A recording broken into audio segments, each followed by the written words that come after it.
여러분 안녕하세요. 민쌤의 아무나 배우고 아무데나 써먹는 아무 역사 시간입니다. 여러분 잘 지냈나요?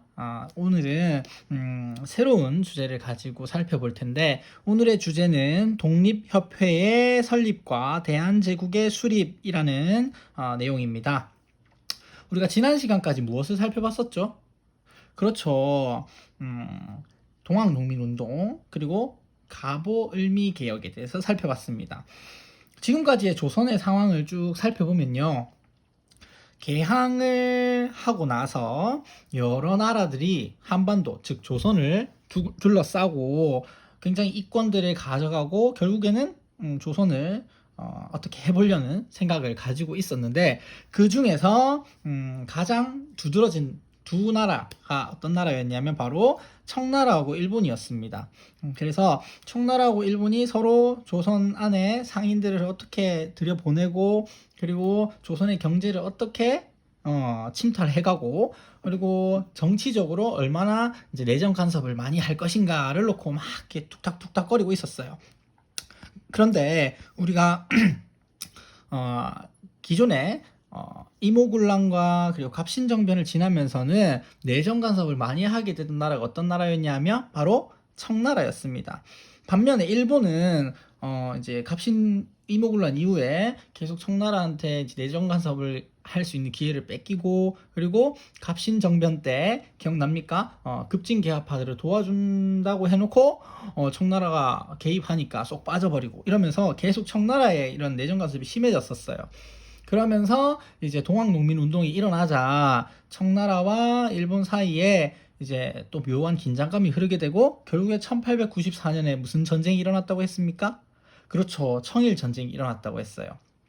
이 청일 전쟁에서 누가 이겼다고 했죠?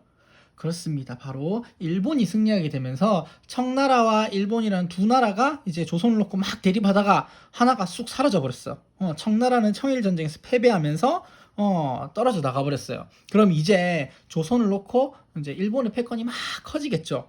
갑오개혁과 그리고 을미개혁이 바로 그거였습니다. 그런데 문제는 조선이 일본한테 그냥 가만히 당하고 있을 수만 없다고 해서 누구를 끌어가지고 왔죠? 그렇죠. 러시아를 끌어들였습니다. 그래서 이제 고종이 자신의 신변의 위협을 느끼고 자신의 신변을 보호하기 위해서 어디로 갔다 했습니까? 그렇습니다. 아관이라고 하는 러시아 공사관으로 파천 옮겨갔다 했어요. 그게 바로 1896년에 아관 파천입니다. 아관 파천. 여러분들 기억납니까? 그래서 그 아간 파천 이후에 이제 이야기를 우리가 해봐야 할 것 같아요. 이제 조선 안에서는요 대부분의 사람들이 새로운 국가를 수립하기 위해서 이제 뭐 조선을 그냥 멸망시킨다라는 얘기는 아니고요 새로운 형태의 근대 국가를 수립하기 위해서 노력을 하게 됩니다. 여러분들 내용은 어디 있냐면 교과서 26에서 27페이지 그리고 학습지는 8페이지가 되겠습니다. 학습지 8페이지 되겠습니다. 자, 교과서에 나와 있는 내용들을 바로 들어가기 전에 선생님이 고전에 한 가지를 조금 이야기를 해봐야 될 것 같아요. 그래서 그거부터 일단 정리를 하자면 바로 오늘 살펴볼 이 독립협회의 설립과 대한제국의 수립이라는 내용이 둘 다 무엇을 하기 위한 거였냐면 바로 근대 국가를 수립하기 위한 것들이었거든요. 크게 두 가지 길이 있었다라는 것을 여러분들한테 먼저 설명을 좀 해야 될 것 같아요. 근대 국가라고 하면 여러 가지 특징이 있겠지만 첫 번째로는요. 국가의 자주성을 지키는 것이 가장 중요하다고 할 수 있습니다.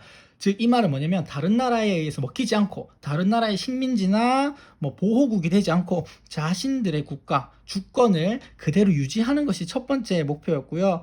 두 번째는 새로 세상이 바뀌고 있었어요. 그죠? 서양에서는 뭐 자본주의도 발달을 했지만 국민 참정권, 즉 국민들이 직접 뭐 할 수 있다? 정치에 참여할 수 있는 권리를 주고 의회를 만들고 그 의회에서 국가의 여러 가지 일들을 해결해 나가면서 우리가 민주주의라고 하는 그리고 의회 정치라고 하는 새로운 특징적인 정치 체제가 나타나고 있었다라는 거예요. 그래서 자주적인 그 주권을 지키는 것 첫 번째, 그리고 두 번째 의회 정치라고 하는 두 번째의 그런 두 마리 토끼를 사실 다 잡았어야 했다. 그런데 두 개를 어떤 것을 중요시하느냐에 따라 조금 다르겠죠. 그래서 우리 조선에서도 두 가지 큰 길이 있습니다. 흐름이 있었어요. 그게 뭐냐면 바로 민권, 국민들의 권리를 강화하고, 그리고 서양의 사상이나 제도를 수용해서 이제 뭐 한다? 의회 정치로 나가느라고 한다. 이런 흐름이 하나 있고요. 그리고 반면에 왕권 혹은 이후에 이제 대한제국이라는 제국이 등장하니까 황제권 혹은 황제권을 어떻게 한다? 강화해서 즉 이 말은 자주적인 국가를 어떻게 한다? 건설해 나가는 요 두 가지 흐름이 있습니다. 자, 첫 번째 요 흐름이 독립협회의 설립, 독립협회의 설립과 관련이 깊다고 한다면, 두 번째 요 내용은요, 대한제국 수립과 같은 길이라고 할 수가 있겠습니다. 여러분들 알겠습니까? 그러면 여러분들이 또 하나 이제 알아둬야 할 게, 여기서 잠깐 알아둬야 할 것이 있습니다. 그것이 뭐냐면 바로 국가의 형태예요. 뭐라고요? 국가의 형태. 국가에는 여러 가지 형태가 있습니다. 근데 우리가 이제 국가 형태를 살펴볼 건데, 뭐에 의한 국가의 형태냐? 바로 정치 체제에 의한 국가의 형태예요. 국가에는 여러 가지 국가 형태가 있겠지만, 오늘 선생님하고 이야기를 해서 분류를 할 때는 바로 국가의 정치 체제가 어떻게 되느냐에 대한 그 분류법에 의해서 형태를 나눠볼 건데, 크게 세 가지 정도가 있습니다. 세 가지. 첫 번째는요, 전제군주정이 있어요. 전제군주정을 실시하는 국가가 있고, 그리고 두 번째 입헌군주정을 실시하는 나라가 있습니다. 그리고 마지막으로 공화정을 실시하는 나라가 있어요. 자, 요 세 가지가 차이점이 있으니까 선생님이 구분을 했겠죠. 공화정 됐나요? 글씨가 조금 이상한데, 공화정 이 세 가지가 있습니다. 말 그대로 여기 군주정이라고 적혀 있는 나라들은 군주가 있어요. 군주가 뭡니까? 우리가 한마디로 얘기하면 그렇죠, 왕이죠. 왕이 있는 국가는 어떻다? 군주정이라고 부릅니다. 자, 왕 혹은 황제가 있다 없다? 있다. 마찬가지로 입헌군주정도 왕 혹은 황제가 있겠죠. 공화정은 왕이나 황제가 없습니다. 공화라는 게 공동으로 정치를 한다는 뜻이기 때문에 공화정은 없어요. 그런데 전제군주정하고 입헌군주정 차이가 뭐냐? 그러면 전제군주정은요, 왕이나 황제가 모든 정권을, 모든 권력, 모든 권한을 싹 다 왕이나 황제가 가지고 있어서 일반적인 국민들은 정치에 참여할 수가 없다라는 것입니다. 즉 이것은 무엇이냐면 바로 헌법이 없다는 뜻이에요. 헌법이 없다. 자, 근데 이 헌법은요, 뭡니까? 이 헌법은 뭐예요? 그렇죠. 국가의 가장 기본 질서를 담은 법이라고 할 수 있습니다. 가장 기본적인 질서를 담은 법인데, 그렇다고 해서 그러면 일반적인 전제군주정에서는 그냥 아예 법이 없느냐 하면 그거는 아니에요. 여기서 얘기하는 헌법은 뭡니까? 헌법은 어디에서 만들어지죠? 헌법은 바로 의회에서 만들어지고, 의회에는 누가 있습니까? 의원들이 있죠. 우리나라 국회의원처럼. 이 국회의원들 누구에 의해서 뽑히죠? 그렇죠, 국민에 의해서 뽑힙니다. 그래서 국민 참정이 필요한 거죠. 국민들이 투표를 해서 선거를 통해서 의원을 뽑고, 그 의원들이 모여서 만들어진 의회에서 뭘 만든다? 헌법을 만든다. 자, 이렇게 만들어진 헌법이 없다라는 겁니다. 반면에 여기 나와 있는 입헌군주정은 말 그대로 헌법이 있다는 뜻이니까 어떨까요? 헌법이 있다. 즉 국민들이 참정권을 가지고 의원들을 뽑고요. 이 의원들이 의회를 구성해서 이 사람들이 뭘 만든다? 헌법을 만든다. 그러면 이 헌법이 만들어졌다라는 얘기는 결국에 뭡니까? 뭘 뜻합니까? 누구의 권한을 제한한다? 그렇죠. 왕의 권한을 제한하는 역할을 한다. 그러니까 두 개 차이가 있나요, 없나요? 있죠. 왕이 둘 다 있기는 있어요. 그런데 전제군주정은 의회에서 만든 헌법, 즉 왕의 권한을 제한시키는 이러한 헌법이 없다. 입헌주의가 아니다. 그러므로 왕이나 황제가 자기 마음대로 한다면 입헌군주정은 군주, 즉 왕이나 황제가 있는데 이 왕이나 황제가 자기 마음대로 할 수 있는 게 아니다. 왜?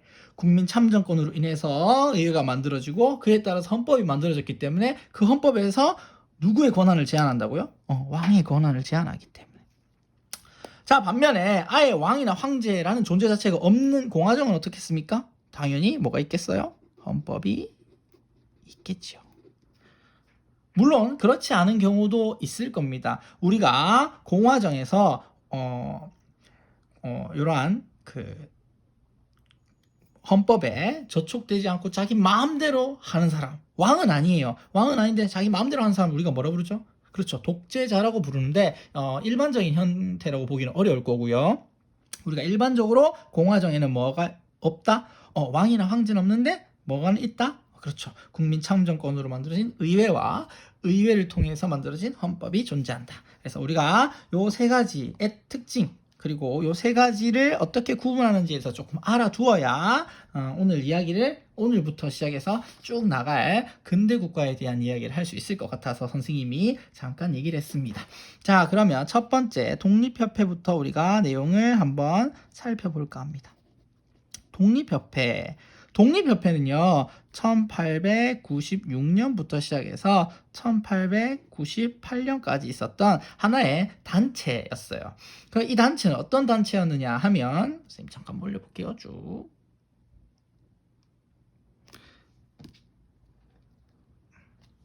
잘 보이나요? 독립협회 먼저 그 배경에 대해서 살펴보도록 하겠습니다. 첫 번째 배경.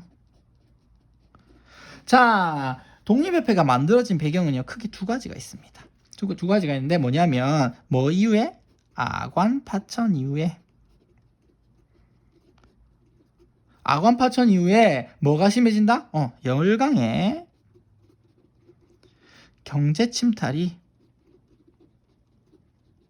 어떻게 됩니까? 심해진다.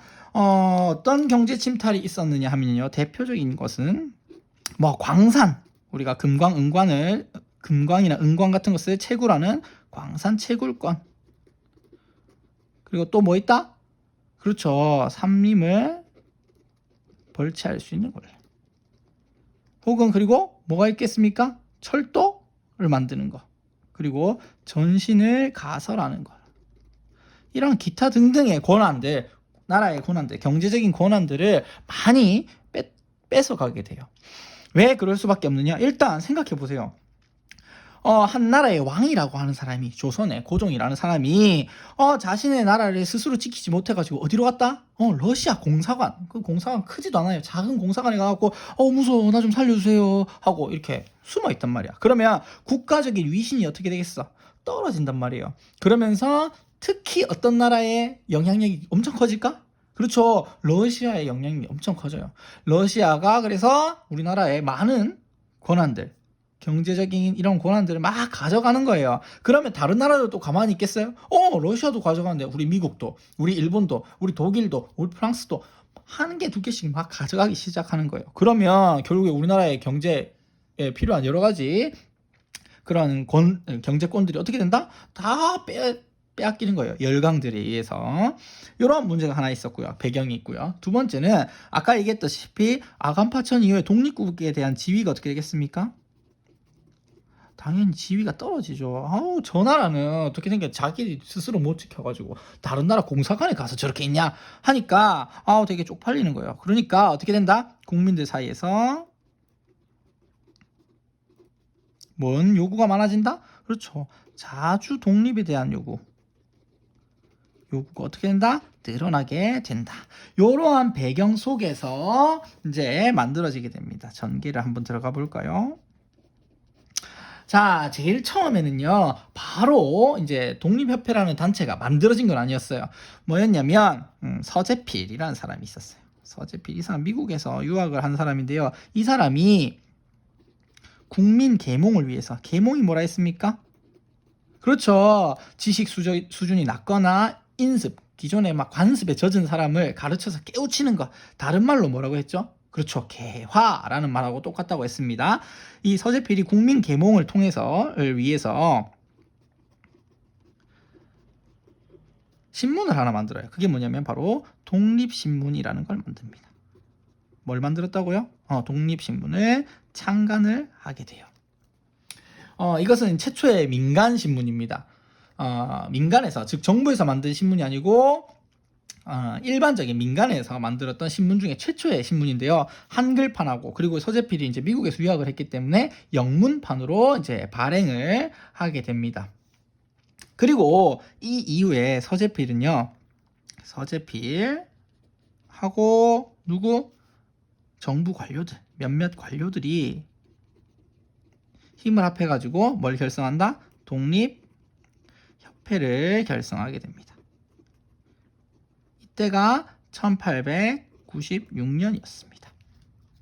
1896년에 서재필과 정부 관료들이 모여가지고 독립협회를 결성했는데, 이때는 약간 어떤 느낌이었냐면 파티원들 같은 느낌이었어요. 그러니까 자주 모여서 국가에 대해서 이야기하고 정치에 대해서 이야기 나누는 약간 그 티파티 같은 그런 모임이었는, 자그마한 이제 모임이었죠. 그런 모임이었는데, 이제 이 사람들이 그럼 우리가 우리끼리만 이렇게 할 것이 아니라 우리가 나라를 위해서 뭔가 한번 잘 해보자라고 얘기를 하면서, 여기서부터 어떻게 하느냐, 회원들을 모집하기 시작합니다. 회원들을 성금을 모금하고요. 활동이요. 활동. 회원들을 모집하면서 성금을 내라고 얘기했어요. 그리고 그 성금을 가지고 뭘 만드냐? 바로 독립문, 그리고 독립관이라는 것을 마련합니다. 건립합니다. 원래 독립문이라고 하는 문이 어디에 있었느냐면, 선생님이 사진에 조금 잠깐 보여줄까요? 여기 보입니까? 여기 나와 있는 문이 바로 독립문이에요. 조금 더 가까이서 볼까요? 보이나요? 여기 독립문이 있고요. 그 옆에 독립관이 있습니다. 그런데 그 옆에 보면 주춧돌이 이렇게 있는데, 그 주춧돌에 뭐라고 적혀 있죠? 영은문터라고 되어 있습니다. 영은문터. 원래 이 독립문이 있었던 자리는 그 영은문이라고 하는 문이 있었어요. 이 문은 맞이할 영자에 은혜 은자예요. 즉 은혜로운 사람들을 맞이하는 곳. 즉 옛날에 청나라 사신들, 사절단을 맞이를 하던 곳이 바로 이 영은문이었는데요. 이 영은문을 이제 없애버리고 독립문이라는 것을 세웠습니다. 그리고 그 옆에 독립관이라고 하는 건물도 세웠어요. 그렇다고 하면 여기서 얘기하는 독립은 어디로부터의 독립을 얘기할까요? 그렇죠. 우리 갑오개혁 때에 나왔던 것처럼, 공범 14조에 나왔던 것처럼 바로 청나라로부터의 독립을 의미한다고 할 수 있습니다. 그리고 더불어 뭐를 했느냐? 강연회와 토론회, 이런 것들을 자주 개최를 합니다. 그래서 사람들을 모아놔서 뭐 한다? 자주 독립의식을 고취시키고, 그 다음에 여기서 중요한 거, 민권의식을 높였다라는 거예요. 뭐라고요? 뭘 높였다? 민권의식. 즉 국민의 권리, 국민이 특히 여기서 얘기하는 민권의 대표적인 게 뭐냐면 참정권입니다. 참정권을 이야기하면서 국민들이 정치에 참여해야 된다, 이제는 나라가 바뀌어야 된다라는 이야기들을 많이 하게 돼요. 그러면서 바로 자유민권, 그리고 자주국권 같은 이런 것들을 확립하자. 그래서 뭘 많이 열었다? 민중을 개혁하는 운동으로 발전하게 됩니다. 자, 잘 알겠나요? 자, 독립협회는 아까 얘기했던 것처럼 서재필이 국민계몽, 즉 이제 새로운 나라는 어떤 나라를 만들어야 된다? 국민들이 어디에 참여해야 된다? 정치에 참여해야 된다. 그런데 우리나라 국민들이 아직까지 어떻습니까? 세계가 지금 어떻게 돌아가는지, 그리고 의회가 뭔지, 뭐 민권이 무엇인지 알아요, 몰라요? 모르니까 모르는 사람들을 어떻게 해야 된다? 개몽시켜가지고 똑똑한 국민을 만들어서 그 국민들이 뭘 하도록 해야 된다? 그렇죠. 정치에 참여할 수 있어야 된다라는 것을 의미합니다. 여기까지 이해됩니까? 선생님 조금만 더 올릴게요. 자, 그런 다음에 이제 어떻게 되느냐 하면요. 만민공동회라는 걸 엽니다. 아까 여기에 강연회나 토론회 같은 걸 연다 그랬죠? 그래서 이런 일환으로 만민공동회, 만민이라고 하는 만 명의 사람들이라기보다는 많은 사람들을 의미합니다. 그래서 만민공동회를 열어서 우리나라의 최초 민중집회라고 할 수 있어요. 집회를 막 열었어요. 그래서 국민 참정권 운동을 진행합니다.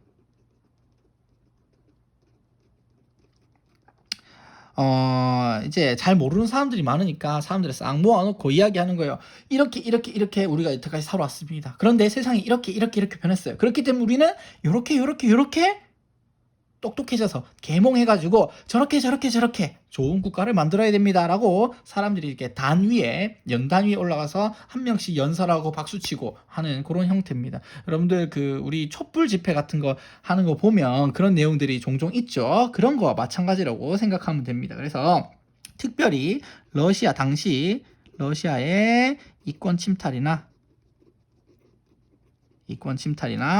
내정 간섭에 대한 뭘 했다? 비판을 했다. 러시아의 내정 간섭이나 열강의 이권 침탈에 대해서 이 러시아에는 대표적인 열강이죠. 있었습니다. 이런 것도 있었다라는 거고요. 자, 이것은 독립협회 회원들끼리만 한 거잖아요. 그거 말고 이제 이런 요구를 하니까 정부에서도 관심을 가지게 되는 거예요. 특히 고종도 이제 관심을 가지게 되고 걔 뭐 하는 거냐 한번 들어보자 이렇게 해서 들어보니까 좋은 것 같아. 그래가지고 이제는 관리들까지 함께 공동회를 엽니다. 그게 바로 뭡니까? 관민공동회였어요. 관민공동회. 그래서 여기는 회원들하고 독립협회 회원들뿐만 아니라 누구까지 참여했다? 관료들까지 같이 참여해서 이제 집회를 열게 되고요. 여기서 뭘 결의한다? 헌의육조.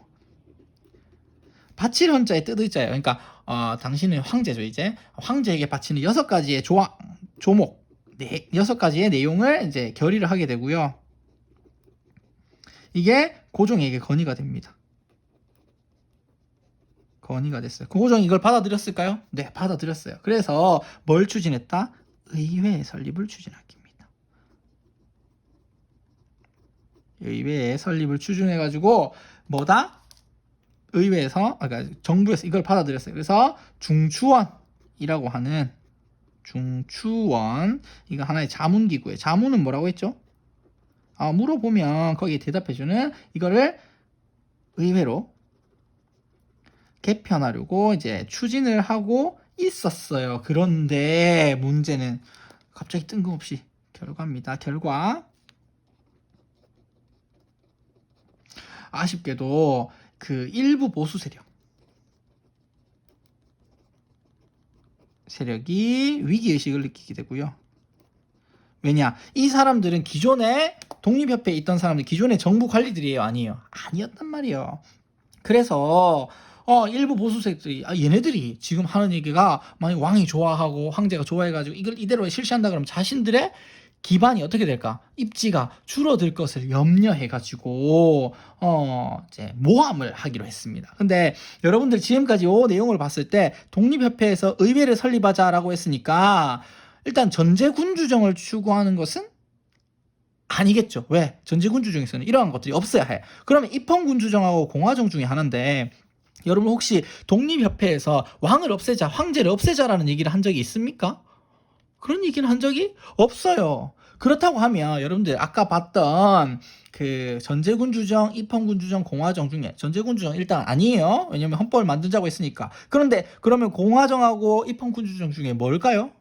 그렇죠. 입헌군주정을 희망했다라고 보는데 이 모함을 하게 돼요. 어떤 모함을 하게 되냐면 얘는 고종한테 가갖고 막 얘기를 한 거야. 뭐라고 얘기했냐면 독립협회가 지금 뭘 얘기한다? 공화정을 수립하려고 한다. 공화국을 수립하려고 한다는 모함을 하게 됩니다. 근데 또 이제 고종이 조금 우유부단한 성격이라 가지고 고종이 어떻게 했다? 그래? 그럼 안 되지! 라고 하면서 고종이 갑자기 황국협회라고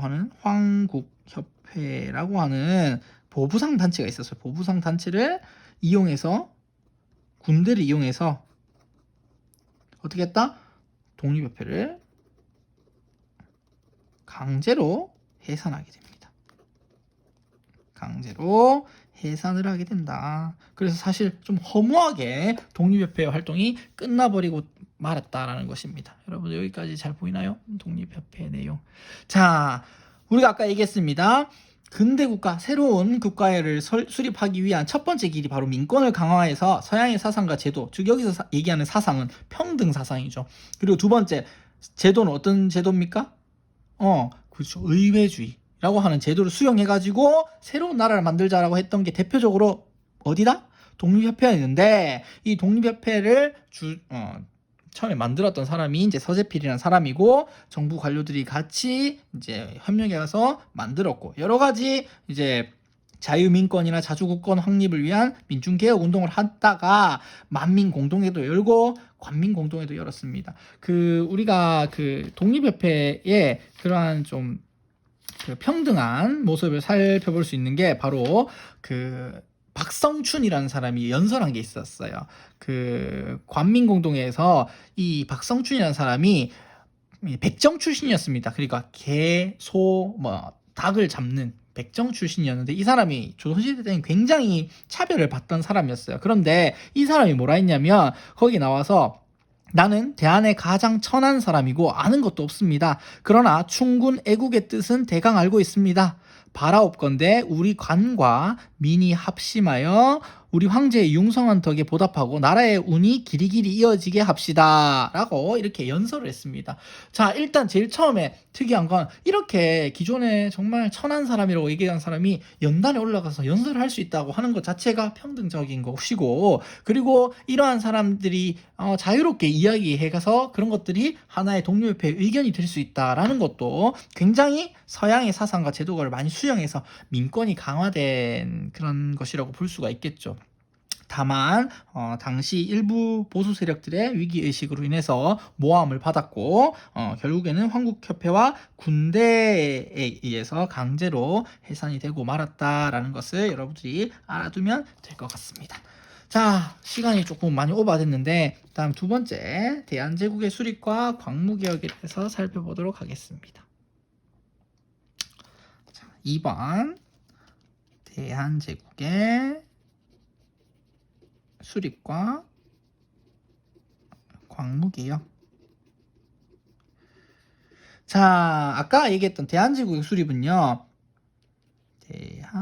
대한제국의 수립은 독립협회보다 1년 늦은 1897년입니다.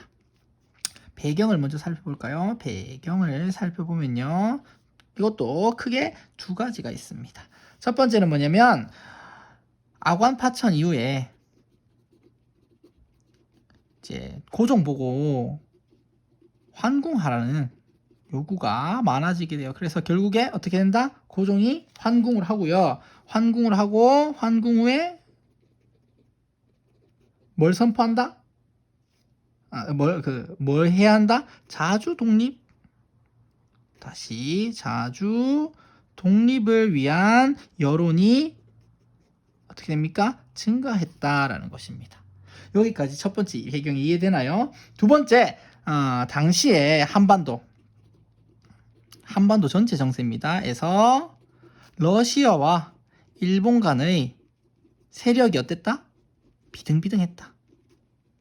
그러니까 어느 하나도 러시아도 그렇고 일본도 그렇고 한반도를 놓고 자신들이 정말 우위에 섰다, 우리가 완전히 이겼다라고 할 수가 없었어요. 그러니까 좀 그 덕분에 뭐가 유지됐다? 외세의 간섭이 줄어들었다라는 겁니다. 자, 일단은 고종이 황궁을 해가지고 자주 독립해야 된다라는 여론이 높아졌고요. 그리고 마침 그때 러시아와 일본이 어느 쪽도 힘이 강하지 못해가지고 조선이 뭐 할 수 있었다? 외세의 간섭을 좀 덜 받을 수 있었어요. 그래서 뭐가 일어나게 된다? 바로 1897년에 연호를 나라에 해를 셀 때 연호를 광무라고 선포하고요. 그 다음에 어떻게 했다? 고종이 황제로 즉위하게 됩니다. 왕보다는 황제가 높죠. 그래서 이제 그냥 조선이란 나라가 아니고 우리도 황제 국가다. 그러니까 우리도 자주 독립할 거다라는 것을 얘기하게 됩니다. 그러면서 나라 이름을 조선에서 대한제국으로 선포하게 되죠. 대한제국으로 선포하게 된다라는 겁니다. 자, 이제 선포만 했다고 끝이 아닙니다. 우리가 아까 얘기했던 거 뭡니까? 앞으로 돌아가 볼까요? 왕권과 황제권을 강화해서 자주국가를 건설하려는 앞에 독립협회와는 또 다른 근대국가를 수립 위한 한 가지 길을 택하게 돼요. 자, 이제는 그대로 냅두면 안 되겠죠. 이름을 바꿨다고 하면 조선하고 똑같이 할 거면 이름을 바꿀 필요가 없죠. 그래서 새로운 형태의 정치를 위해서 이제 개혁에 들어가게 됩니다. 자, 대한제국 정부에 의해서 추진된 이 개혁을 뭐라고 우리가 부릅니까? 그렇죠. 광무개혁이라 불러요. 왜 광무개혁이라 부를까요? 그렇죠. 아까 얘기했던 뭐다? 연호를 뭘로 썼기 때문에? 광무로 썼기 때문에 광무개혁이라고 부릅니다. 자, 이 광무개혁의 가장 기본 방침은요. 기본 방침은 뭐다? 구본신참이라는 거예요. 뭡니까? 구본신참이라는 겁니다. 옛구자, 근본, 신, 새로울 신, 참고할 참자입니다. 구본신참이란 말은 옛 제도를 어떻게 합니까? 옛 제도를 근본으로 삼고 새로운 제도를 참조한다. 여기서 옛 제도는 무슨 제도를 의미할까요? 기존의 조선의 질서, 조선의 제도를 의미하고요. 이걸 근본으로, 기본으로 삼고요.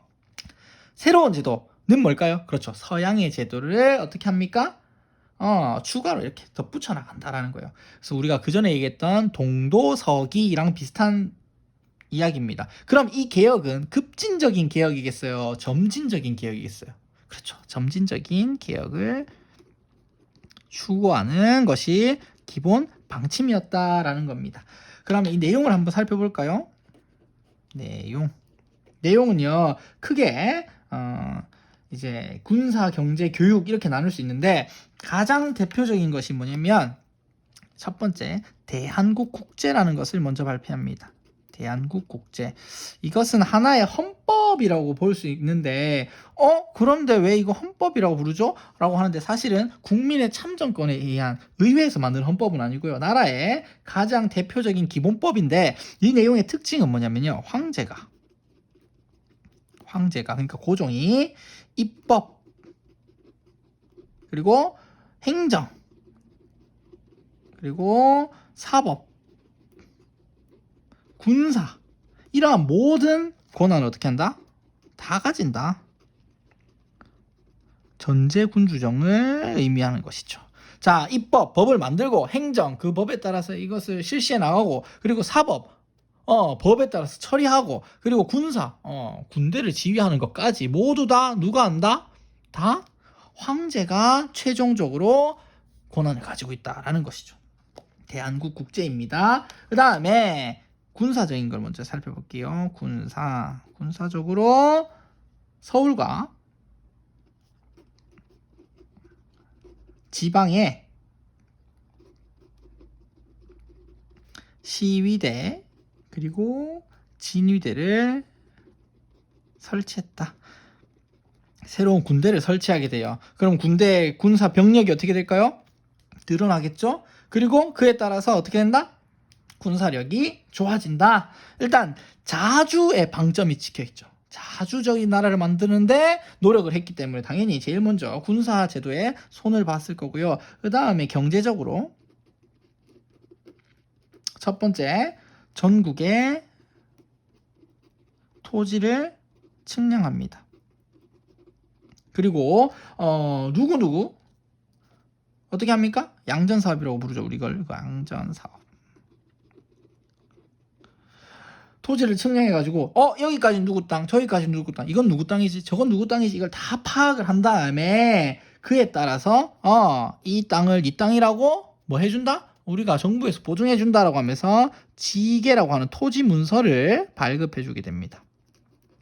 자, 이 지계를 발급한다라는 것은 뭡니까? 그렇죠. 소유권을 확실히 해준다는 뜻이고요. 근대적인 토지 소유권을 어떻게 한다? 확립하려고 노력했다. 물론 전체적으로 다 이루지는 못해요. 그렇지만 이런 노력을 했다라는 것이고요. 그 다음에 다양한 회사들을 설립하게 돼요. 그래서 상공업 진흥을 위해서, 상공업을 발달시키기 위해서 다양한 회사를 설립한다. 뭐 섬유회사, 그리고 철도회사, 해운회사, 그리고 뭐 각종 회사들을 설립을 하게 된다라는 것이 두 번째 특징이고요. 경제적 특징이고, 세 번째는요, 서양의 기술을 도입해서 다양한 산업을 육성한다. 것이 또 하나의 경제적 특징이라고 할 수 있습니다.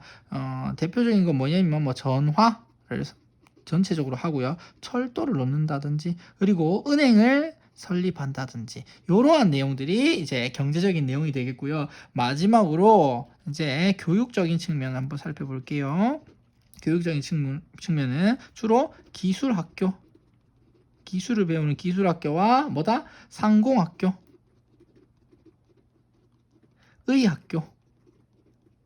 의학교를 설립해서, 그리고 설립하고요. 그리고 여러 곳에다가 뭘 파견한다? 유학생을 다른 나라에 파견해서 많이 배워와라. 많이 배워와서 기술도 배우고 상업에 대해서 배우고 의술에 대해서 배워가지고 나라를 발전시키고 나라에 도움이 되는 꼭 인재가 되어라 라는 것을 이제 개혁 내용으로 삼았던 겁니다. 자, 여기 딱 보면 군사나 경제, 교육 이런 것들이 전부 다 이제 서양에서 만약에 배워온다고 하면 사상이나 종교나 제도에 대한 내용은 잘 없어요. 왜? 구본 심참이니까. 옛날의 것을 근본으로 삼기 때문에. 여기 나와 있는 개혁 내용들은 대부분 뭡니까? 그렇죠. 서양의 과학기술이라든지 상업, 공업에 대한 내용들이 많이 있었다. 이런 것들로 이제 광무개혁을 하게 됩니다. 이제 의의와 한계에 대해서 잠깐 살펴보면요. 의의와 한계. 의의는 뭐가 있다? 자주적인 개혁이다. 앞에 가보개혁, 을미개혁은 다 누구에 의해서 있었죠? 그렇죠. 일본에 의해서. 일본의 간섭이 많았다면 대한제국의 광무개혁은 자주적인 개혁이었다. 그리고 상공업이나 교육 분야에서 뭐가 있었다? 성과가 있었다. 반면에 한계는요, 앞에 있었던 개혁들보다는 성격이 어때요? 보수적이죠. 보수적인 성격이고, 국민들의 민권을 보장하는 것은 많았다 적었다? 그런 내용이 없었다. 미흡했다. 그리고 외세의 간섭을 완전히 배제할 수 없었다. 그래서 결국에는 이제 일본이 이후에 보면 알겠지만 조선에 대한 영향력을 막 강화하게 되면서 광무개혁은 흐지부지 하면서 끝나게 됩니다. 자, 여러분들, 우리가 두 가지 살펴봤어요. 근대 국가를 수립하기 위한 두 가지 길로 독립협회의 길, 안 보이나요? 독립협회의 길이 있었고 대한제국의 길이 있었는데, 광무개혁의 길이 있었는데, 독립협회의 길이 민권을 중요시했다라는 측면에 있었다면, 반면에 대한제국의 수립은 결국에 뭐다? 민권보다는 자주라는 키워드를 굉장히 강조했었다라는 것을 알 수가 있습니다. 자, 선생님이 사료를 하나 준비해 봤어요. 자, 첫 번째 사료는요, 우리 독립협회에서 관민공동에서 결정됐던 헌의 6조인데요. 이 헌의 6조는 첫 번째 6개 조항으로 되어 있는데, 첫 번째, 외국인에게 의지하지 말고 관민이 합심해서 황실의 번영과 황제의 권한을 튼튼히 하자라고 했어요. 외국인에게 의지하지 말고라는 것은 뭘 의미할까요? 그렇죠. 자주를 지키자. 다른 나라에 막 이렇게 흔들리지 마자라는 것을 의미하고요. 외국과의 이권에 대한 계약과 조약은 뭐다? 합동으로 서명해서 혼자서 결정하면 된다, 안 된다, 안 된다. 열광의 이권 침탈에 이제 어떻게 한다? 반대한다. 이런 것들은 신중하게 결정해야 된다라는 것을 의미하고요. 그 다음에 국가의 재정과 수입과 지출을 공정하게 하고 예산을 국민에게 알릴 것, 국민의 알 권리를 의미하죠. 국민의 알 권리. 마지막으로 그 다음에 중대한 범죄는 어떻게 한다? 공판으로 하고 뭘 보장해라? 언론 집회 자유를 보장할 것. 이것은 결국에 가장 중요한 민권 중에 하나라고 할 수 있죠. 이 민권. 그 다음에 5번 책임관을 고급 관리 임명할 때는 뭐다? 어디에 물어봐라? 정부에다 그 뜻을 물어봐라. 이 말은 뭡니까? 결국에 그렇죠. 황제 마음대로 정할 게 아니라 정부에 꼭 물어보고 해야 된다라는 것이니까 의회주의를 강조했다고 볼 수가 있습니다. 결국에 헌의 6조에서 얘기하는 건 뭡니까? 의회주의. 그리고 국민 참정권. 그리고 민권. 그리고 메뉴에 나와 있는 자주의식까지 결국에는 입헌 군주정을 지향했다라는 것을 알 수가 있는데 결국에 공화정을 주장하지도 않았는데 모함을 당했다라는 거고요. 그 다음에 한 개 더 살펴봅시다.